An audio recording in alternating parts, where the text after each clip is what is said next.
morning, student. Today I will discuss Unit 1 Communication Skills. In this session, you will learn about communication and its methods. First, I will start from communication skills. Communication skills are those skills which are needed to speak and write properly. A person who is able to speak appropriately while is maintaining eye contact with the audience, uses varied vocabulary and articulate speech to suit the need of the audience is generally said to be an effective speaker. Similarly, an effective writer should be able to use written words in various styles and techniques to communicate his or her message and ideas to the readers. One should have the ability to listen carefully and write and speak clearly in any situation. Therefore, good reading, writing, speaking, and listening skills are essential for effective communication. As a student, you may study any language, but it is important that you are able to read, write, speak, and listen well in order to communicate properly.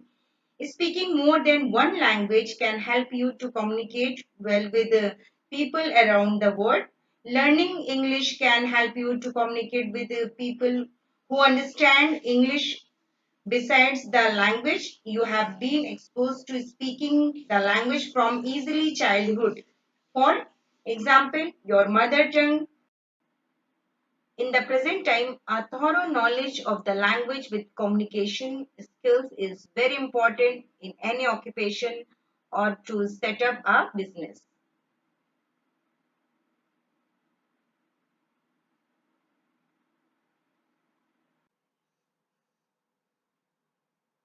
Now I will discuss about methods of communication.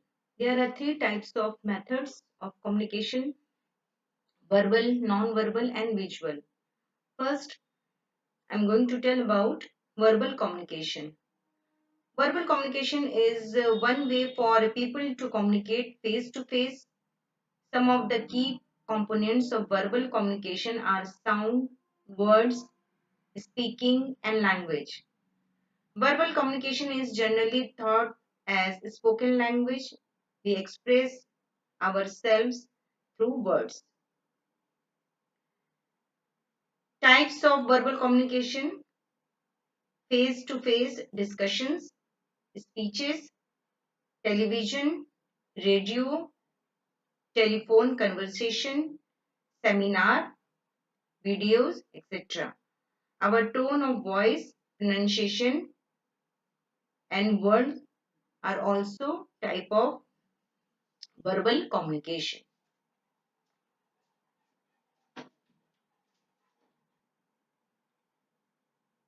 Next, non-verbal communication. Non-verbal communication types include facial expression, gesture, paralinguistic such as loudness or tone of voice, body language, personal space, eye gaze, appearance, and artifacts. We can also include head movements and hand movements, eye movements, way of talking. Okay. Now next is visual communication. Visual communication is a multidisciplinary field and encompassing graphic design, fine arts, multimedia, illustration, and photography. Advertising is one field that rely heavily on visual communication in terms of conveying ideas through images. Other fields include interiors, industrial, and publication design.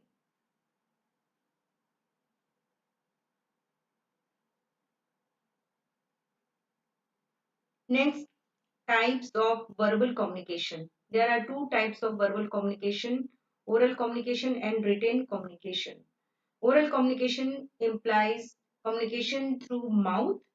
Here we use mouth for communicating. It includes individuals conversing with each other, be it direct conversation or telephonic conversation, like speeches, presentations, discussions are all form of oral communication. Written communication means the sending of messages, orders, or instructions in writing through letters, circulars, manuals, reports, telegrams, office memos, bulletins, etc. It is a formal method of communication and is less flexible. Now we will talk about factors for effective oral communication. Be clear and concise. Means the most effective way to get your point across is to make it clear and concise. Avoid using complex sentences. Keep it simple and short, and at the same time, it should be impactful. Length of communication should be appropriate. Next, speak confidently and fluently. Speaking in a confident manner will help to build trust and earn the respect of your audience. There are several factors which can impact your ability to speak confidently and fluently, including your command of the subject matter, your word choice, the tone of your voice, your body language, and your ability to make direct eye contact with your audience. Next, pace. It means how fast or slow you speak. If you are too fast, audiences might not understand you, and if you are too slow, the listener might find it very boring. Next point is think before you speak. By organizing your thoughts in advance, you can eliminate many of the awkward pauses that occur while speaking. Take a minute to organize your thoughts in your mind before you begin to speak. Next, be aware of your non-verbal communication cues. Your body language significantly impact the way others interpret what you say. Pay attention to the gesture you make, your facial expressions and your body language to ensure they align with the message you are trying to send across. Next, choose right words. Choose right kind of words while communicating. It will improve the quality of your verbal interactions, besides enabling you to build trust and rapport much quicker. Next, think about the perspective of your audience.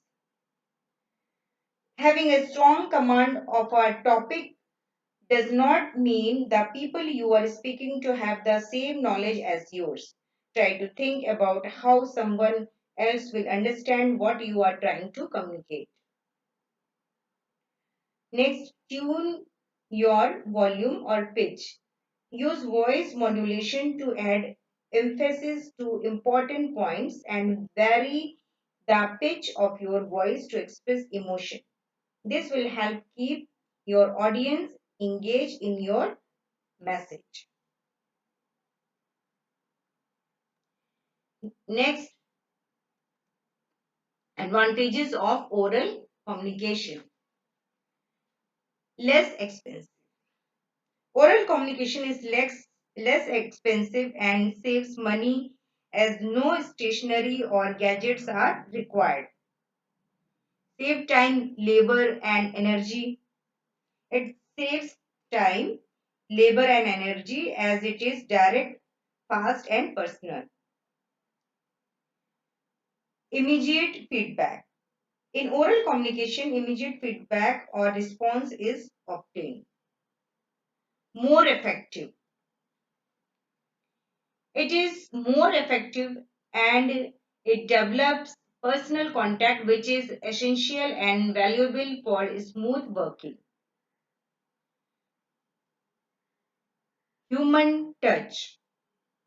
Oral communication has a human touch as it generates the friendly and cooperative spirit, addressing literate, semi-literate and illiterate masses. It is very useful for addressing literate, semi-literate and illiterate masses, or you can say public. Next, advantages of oral communication. No proof of evidence. Oral communication has no scope from legal point of view as there is no proof or evidence. Little reference value.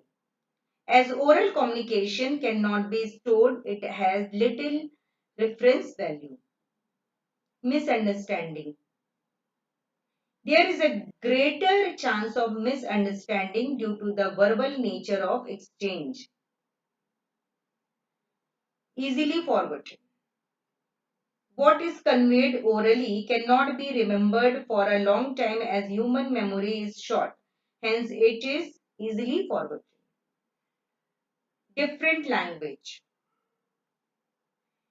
The difference in language, you can say lingual difference, is the most obvious barrier to oral communication as two people speaking two different languages cannot communicate with each other effectively.